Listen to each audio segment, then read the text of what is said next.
my name is Amber Kilman, and this is my presentation on the CAP2 Fate of Lactate. Today we will be talking about the Cori cycle. So for the Cori cycle, the major steps of the pathway are glycolysis, lactate dehydrogenase, monocarboxylate transport, and gluconeogenesis. So before we get started, we're going to start with glucose. And you know how glycolysis goes. You have an anaerobic process, and then you go into the citric acid cycle, and so on, so on, so on. But this process is anaerobic, so how does that work? Well, the factors that are in play are the skeletal muscle, blood, and the liver. So let's go ahead and get started on how the process works. So, like normal, we have our glucose, and then we have our two 3-carbon pyruvate molecules, our 2 ATP, and our 2 NADH. Well, we go through this process called lactate dehydrogenase.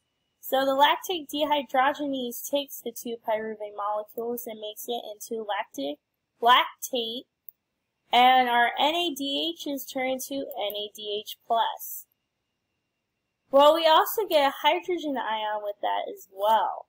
So, when we go through this, lactic acid is produced, but the muscle does not want lactic acid. Acid makes the body have things that go wrong with it, and we don't want an acidic environment.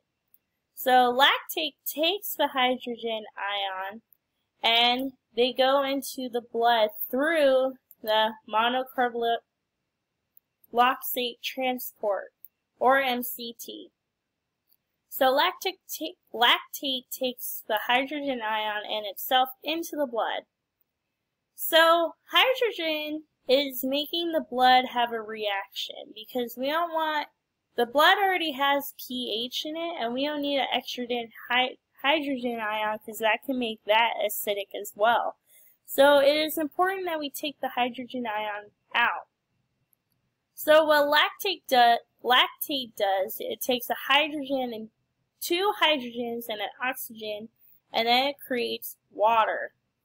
So that way it could buffer it out of the blood. So the liver has a monocarboxylate transport as well. So then we take that new H2O and lactate, and we go through the lactate dehydrogenase process. So when we go back through the lactate dehydrogenase process, we get our 2 pyruvate molecules back, we get our 2 NADHs back, but this costs us 6 ATP in order to perform. So then we go back through the cycle. So this becomes one big giant circle. So for us to exercise, we do have 2 ATP that is created, but it also costs us 6 ATP as well. How the pathway is affected by exercise intensity and training adaptations. Well, Bailey explains that when we exercise, it's lactic acid that causes the sharp burning pain we have all felt when pedaling a bicycle up a hill. So you guys know that burning sensation when you're going up a hill, when you're running, when you're doing any type of exercise that is really intense. So that burning sensation is lactic acid, and it's also the hydrogen ion, which is making the body acidic. So as we start to cool down, we start to rest, that's when lactate comes in and it creates it into water and takes that lactic acid out so the body doesn't become acidic. Our muscles do need ATP to perform the exercises, so this cycle, the Cori cycle, does create ATP, which is our energy, in order to get through these exercises.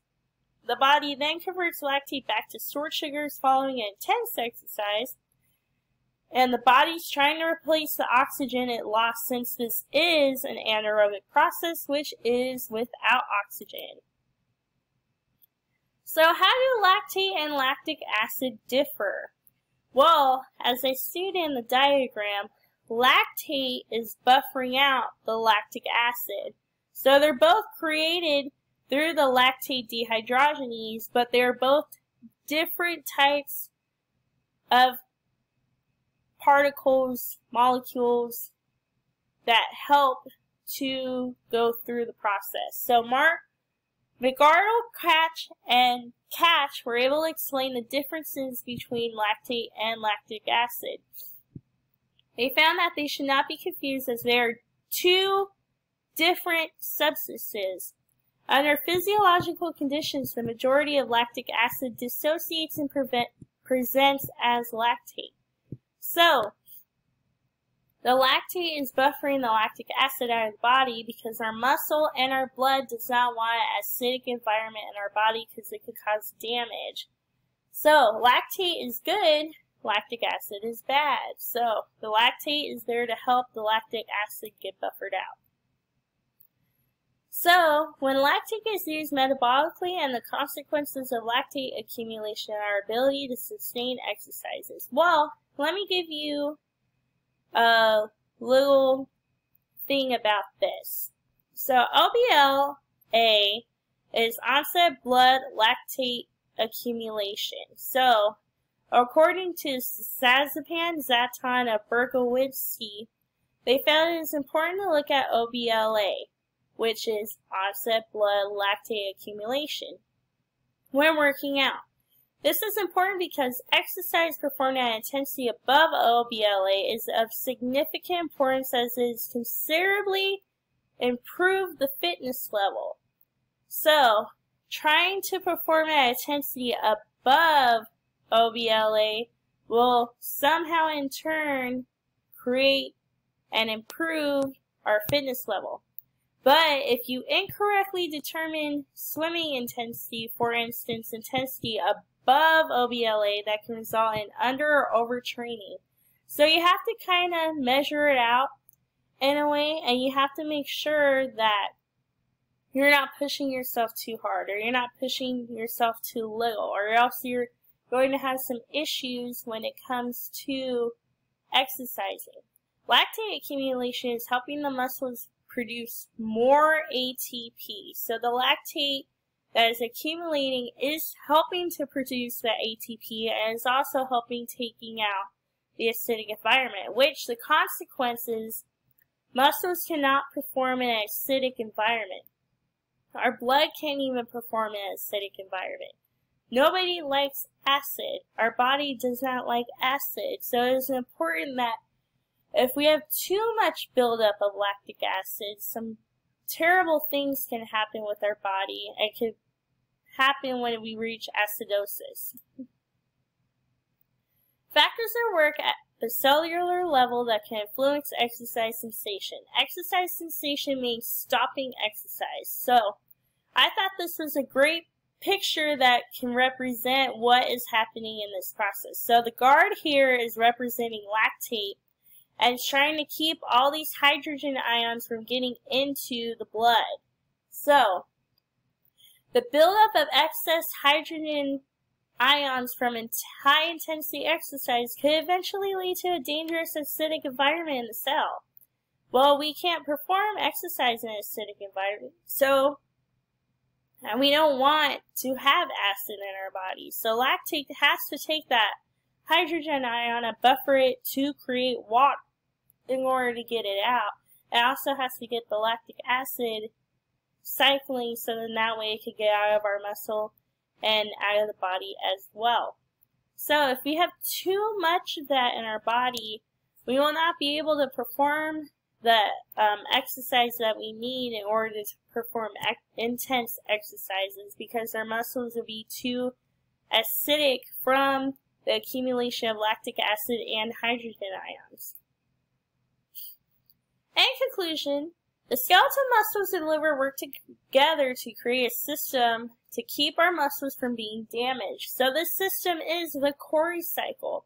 It literally came up with its own system in order to get the bad out of our body. Lactate and lactic acid are both different. They are not the same thing. They are completely different things. It is not lactate accumulation that makes you stop exercising. It's the buildup of hydrogen which makes the environment acidic. So don't blame lactate for when your body is burning. That's the lactic acid and the hydrogen ions that are creating that burning sensation. Lactate helps buffer the cycle. So lactate is good, but lactic acid is bad. So we have to make sure that we know the difference for when we're learning about these cycles and what our body is doing to help us, so that way our body doesn't get damaged in any way. So that was my presentation. Here are my sources. So the whole thing about this process is how the body was able to come up with a way to get the acid and the hydrogen ions from building up. And that's important to learn because a lot of people think, oh, lactate, well, that's bad because it's lactic acid. Well, remember, they're not the same thing. So it's important to educate ourselves to make sure that we know exactly what's going on in our body. So then that way, like, if, like me, I want to become a coach, I want to be able to explain to my athletes why you get so tired and you have that burning sensation when you're trying to do this intense exercise that I'm giving you. So it is very important that we learn about the processes in our body so that way we can in turn teach other people how good lactate is actually when it comes to the Cori cycle. So I hope this helps to what the Cori cycle is, and thank you so very much for watching.